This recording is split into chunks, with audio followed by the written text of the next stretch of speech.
JDS Labs are well known in the audiophile community for making some really high quality but quite affordable headphone amps and DACs. Perhaps initially most known for their version of the Objective 2 or O2 amp, which is a design that was released by audio engineer and blogger NWAV Guy. My own personal amp that I've been using for the past few years is an O2. This specific one is manufactured by Massdrop and Grace Designs, including their Grace SDAC. The O2 was for many beginner audiophiles their very first amplifier, and even today it is still a highly recommended amplifier for newbie audiophiles. When JDS Labs set out to design the Atom, they conceived it as a next-gen replacement for the Objective 2, sort of a spiritual successor with an improved design that follows the same philosophy of a good measuring, clean and transparent design at a cost-effective and accessible price point. And I think it's fair to say that they were really quite successful in this goal. And recently, JDS Labs has also decided to release a companion Atom DAC to sit alongside the Atom amp, so that now you can have a matching Atom amp and DAC stack. But is it any good? Well, let's get into it.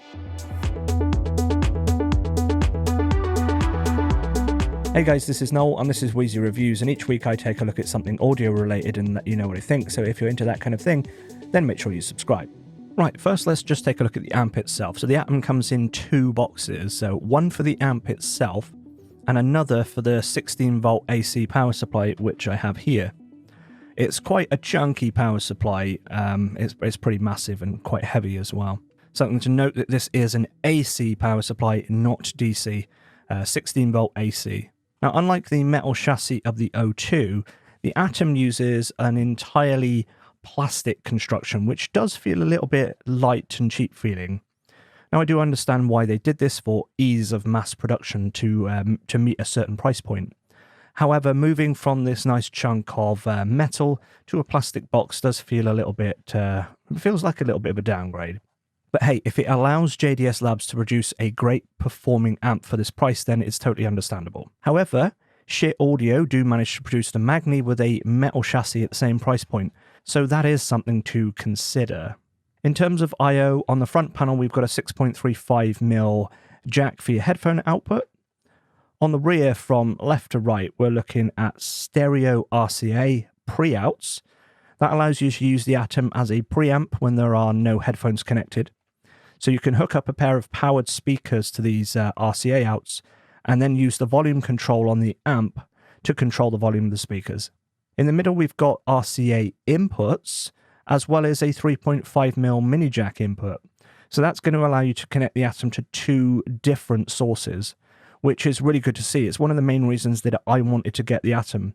Now, I use this with a line out from my audio interface into one of the inputs, and then a line out from my DAC to the other input, and that allows me to switch between the two so that when I'm monitoring my audio when I'm doing videos, I can use the headphone amp to boost the volume from that, and the rest of the time I can use it for my DAC. Finally, over on the right hand side we have that barrel connector for the 16-volt AC power supply. Now back to the front of the device, and in the middle there's a rather disappointing feeling volume knob, which is kind of another build quality complaint as far as I'm concerned. And when I first turned this knob, I was actually quite shocked at its quality.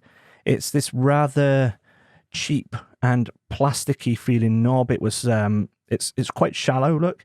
Also, it was on slightly crooked, and it felt like it was dragging, which it was. I'll just give you a close-up of this knob design, and as you can see, it's not particularly special. Just a cheap plastic knob that's just held on with friction. So as you can see, I went right ahead and pulled that off and installed an aluminium knob as a replacement. It was a bit of a pain getting the knob on straight. The knob that I got, actually, here's another one that came in a 2-pack. I think it was sold as like a guitar amp knob. No, a guitar volume pot knob or something like that. And it's obviously machined aluminium. This might not be the best knob for the task because this is quite recessed, which means that This is probably only gripping on the very end of the spindle, but it does lock down with an Allen bolt.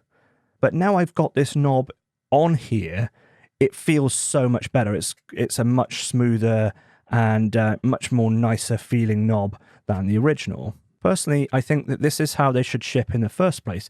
So, hey, JDS, not that you're going to see this, but if you could go ahead and ship the Atom with an aluminium knob from now on, that would be great. Now, another benefit of this knob, and I'll show you that soon once I've got it powered on, is that there's a ring light around the outside of the volume knob, or around the base of it there, that shows you when it's powered on. The actual diameter of the knob is actually just a tiny bit smaller than the original, and that means that it exposes more of that ring light around the knob, and it just makes it a little bit more obvious, because actually the original one kind of masks it quite a lot. JDS Labs do say that as of May 2020, they are hand matching pots for optimal channel balance. This particular unit is post-May 2020, and that claim does seem to be legit.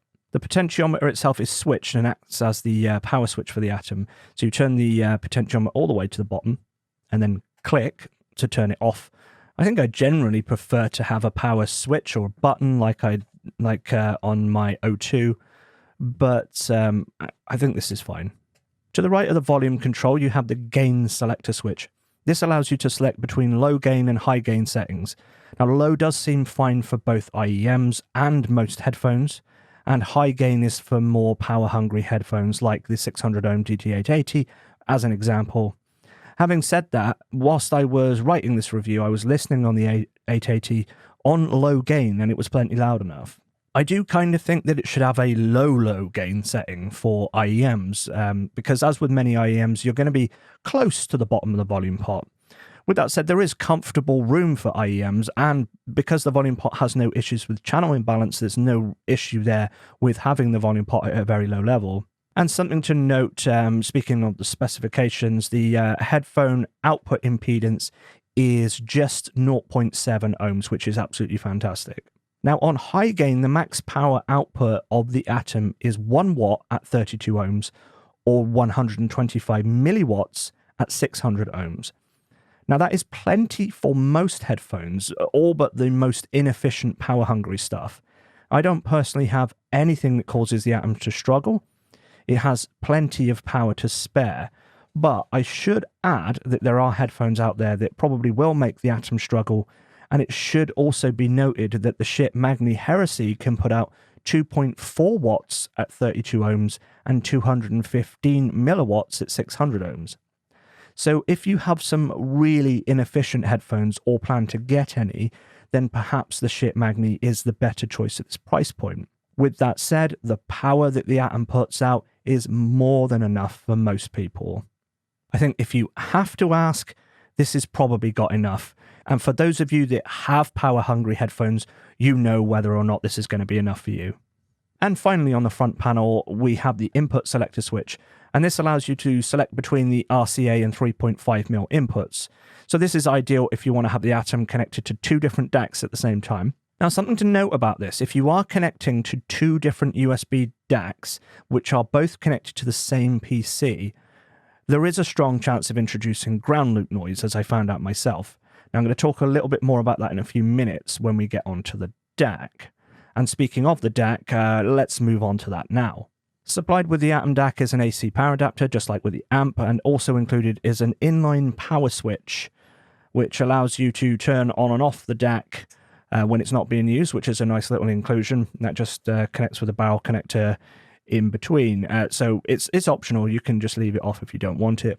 It's also nice to see that the DAC itself is not USB bus powered, so will benefit from having a more stable power supply than could be achieved over USB. Also included is a USB-A to USB-B cable. I've got this connected at the moment, so but at this end, there's a ferrite choke there, which is going to help to reduce any interference that might be transmitted by this USB cable into the DAC. So the Atom DAC uses an AKM AK4490 DAC chip, which is the same chip that is used in the ship Modi 2 for all that matters. It supports sample rates of up to 384 kHz PCM and bit depths of up to 32 bit, and also has a line output of 2 volts RMS. Now I'm going to put all the other specs on the screen for the nerds rather than go through them all. So the Atom DAC also has an auto standby feature, which puts the device into standby after 15 minutes of no activity. And the DAC will also automatically wake itself up on audio playback. Something to note is that the Atom DAC is able to receive firmware updates via USB should JDS Labs make any improvements in the future. So the Atom DAC is the same size and shape as the Atom Amp, and they're designed to be stacked together.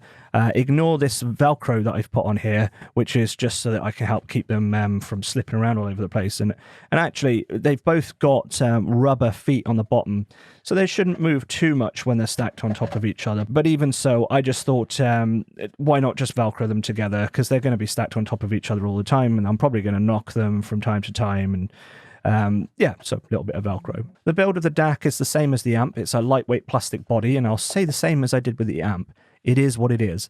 But if it allows JDS Labs to produce these to a certain price point, to a certain price to performance point, then so be it. But I should also note that the Ship Modi 3 exists at the same price point and comes in a metal chassis. Now that's not the only thing that the Modi 3 has over the Atom, but we'll get into that in a moment. To the rear, we have stereo RCA outputs to connect to your headphone amp, and alongside this, we have a USB-B connection for connecting to your PC. It's a pretty simple USB DAC, and as a USB DAC, it arguably has a better USB controller than on the Ship Modi 3, using an XMOS XU208 being Class 2 compliant and supporting ASIO. The Atom DAC basically has great USB support. However, unlike the Modi 3, it's lacking in optical Toslink and coaxial inputs. This isn't necessarily a problem, and most people that are going to use this as a USB DAC are not going to find fault with this. However, to be nitpicky, in some cases, USB can transmit noise generated by the source PC into the audio signal chain, leading to audible noise. For the most part, this is not a significant issue and it's completely unnoticeable, so it's only really sort of edge cases where this might be a problem.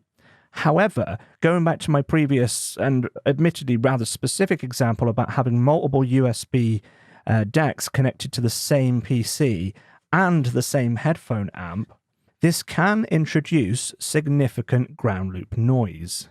So when having my USB audio interface and the Atom DAC both connected to the Atom Amp, there is a significant amount of ground loop noise, rendering that connection method completely unworkable. So what causes this and how can it be resolved? Well, this is actually a fairly complex issue that can be caused by a number of things, including the specific components in your computer and even the wiring in your house. And I should make it clear, this is not an issue or design flaw with the Atom itself. Ultimately, this issue is triggered by having two DACs with an electrical connection via its USB to the same source PC, which is creating a ground loop and introducing noise. If those two inputs on the Atom Amp came from two completely separate devices that were not connected to each other electrically, this noise would not exist. Therefore, you could use one input on the amp for a USB DAC, such as the Atom DAC, and the other as an input for a mobile player, then you'd never experience that noise. However, if you want to, in the specific case that you want to connect two DACs that are both connected to the same PC via USB into your amp, such as an audio interface and a DAC, one of those sources is going to have to be completely galvanically isolated from the PC, and that really means using an optical connection. Now, I'm sure many people will consider this to be a niche setup or an edge case. However, it is definitely something worth considering. You have here an amp designed to take multiple inputs and a DAC that can only be connected via USB. Therefore, your second input better be galvanically isolated from the Atom DAC, or you're going to have a bad time. Again, I think this is certainly a very specific complaint, but it is something to consider if that's how you plan to use your Atom Amp with this DAC. And again, the Ship Modi 3 does have optical and coaxial inputs, it has SPDIF inputs, whereas the Atom DAC only has USB. That's your only option. Right, so we've looked at the Atom Amp and the Atom DAC, and of course they pair well together. But how do they sound? Well, I connected some headphones, I cranked up the volume, there's no audible distortion, there's plenty of dynamics, there's no loss of bass articulation, there's no complaints at all. Look, I'm not going to sit here and bullshit you as some reviewers would. It's a DAC and an amp that sounds like a DAC and an amp, and that is to say that it doesn't really sound like anything. And let's be honest, when you're looking at any device in this price range, be it the Shit Modi and Magni, the JDS stack, or any others, they are mostly just a side grade from each other. The differences between each other are absolutely minuscule. Now, I could sit here and wax lyrical about the soundstage and liquidity of the sound and how this synergizes with this, that, or the other, but I'm not going to do that to you because that's all bullshit. Now, amps certainly can color the sound, but that's more of your tube amp and not really your solid-state amp. It's particularly a good measuring solid-state amp like this. Frankly, in my opinion, if a solid-state amp or DAC has an audible character, then I consider that to be broken. If there are audible differences, it would be next to impossible to discern without rigging up some kind of volume match switcher, which I don't have. Admittedly, I don't have. Maybe it's something I'll do in the future. Now, sure, there could well be some golden ears people out there that can hear all kinds of things the rest of us mere mortals cannot. But frankly, I wouldn't believe anything that anyone says unless they could pass a blind test. And to be quite honest, it's just not relevant to the vast majority of people. And before I get off on this crazy rant at this point, let's just dial it back. Okay, so audio gear has come an extremely long way in the past few years. The quality you can get for around about $100 now is fantastic, and the differences between that gear is negligible at best. How you should decide where to put your money should really be on features. So let's just summarize the features then for the Atom Amp. And in terms of physical design, I think that the Shit Magni has the Atom beat. It has a much more premium metal chassis. The Magni does have more raw power output as well. However, the Atom has more than enough power for most people. Also, the Atom has the option for 2 inputs, whereas the Magni only has 1. Also, consider that JDS Labs are well known for having some of the best after-sales support around. So, decide what's important to you and spend your money that way. In terms of the Atom DAC, in summary, in terms of physical design, it's not a match on the Shit Modi 3. The Modi 3 has this really nice sleek metal chassis. The Atom does have a better USB implementation, but it probably doesn't really matter much in the real world. The Modi 3 has both optical and coaxial PDIF inputs, and the Atom does not. Personally, I think this is a nail in the coffin for the Atom. Although for the vast majority of people that are just going to connect it via USB, it's irrelevant. And again, you have to consider that JDS has some of the best support around. So again, decide what's important to you and spend your money that way. Frankly, if you're going to decide between stuff like the Shit Modi and Magni stack and the Atom stack, just get whichever's cheaper in your area. And with all that said, I am considering picking up the Shit Magni Heresy and Modi 3 stack to do a direct comparison with this Atom stack, so do let me know if you would be interested in seeing that. And also, I really need to look into some kind of switcher so that I can do like proper A/B testing between volume matched amps and DACs, because it's, hearing the differences between a DAC and an amp without that is damn near impossible. Unless it has a really obvious character like a tube amp would, those subtle differences, you're just not going to hear it. One final thing to consider is the vast array of absolutely excellent gear that's coming out of China at the moment. And frankly, a lot of it is absolutely embarrassing, some of the gear from long-time established Western brands. And I'm speaking of gear from the likes of Topping and SMSL, for example. And I am going to be taking a look at some of that soon, so turn on those notifications if you want to see that. But really, I think that's about all there is to say about the Atom stack, the Atom Amp and the Atom DAC. I think they're both a really good choice these days for beginner audiophiles. And actually, do you know what? This is good enough to last for a very long time for most people. It has been true for a long time, and it remains true to this day. Get a decent setup like this to start with, and then spend your money on your headphones. And once you've reached your end game on your headphones, then maybe consider upgrading your amp and DAC solution. But if you are looking for an amp and DAC solution to get started, then the Atom is certainly definitely worth a look. Right, that's going to be it then. If you like this video, don't forget to leave a like, and if you haven't already, please consider subscribing. Thank you so much to the patrons, and if you want to support the channel, then check those links down in the description. And as always, thank you so much for watching, and until next time, have a good one.